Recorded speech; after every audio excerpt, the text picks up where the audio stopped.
araw ng pahinga, pero para sa mga bata tulad ni Redentor, sandali lang nagtatagal ang harutan at halakhak.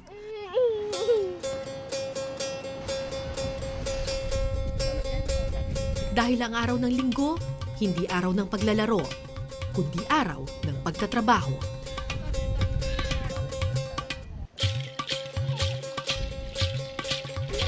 Nakakabit sa karagatan ang buhay ng mga katutubong agta ng Isabela.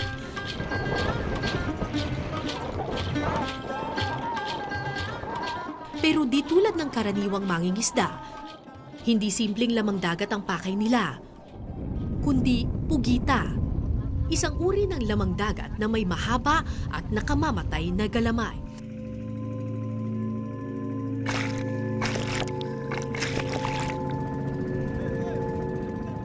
Delikado rin yung pugita. Kung manghuli ka ng pugita, pag kumapit sa kamay, ikakapit ka sa batuhan.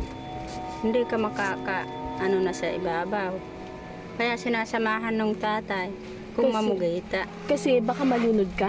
Ilulunod ka nung. Talagang malunod ka, ilulunod ka. Ay, Meron na ba ditong namatay sa pugita? Ay, doon sa didadungan, meron na. Basta ano na lang niya, paglabas ng pugita, kumapit dun sa katawan ng bata, pati sa ulo niya, mukha. Sumiksik yung mga ibang kamay ng pugita dun sa ilong niya, pati yung bibig. Hindi na kaya nga patay.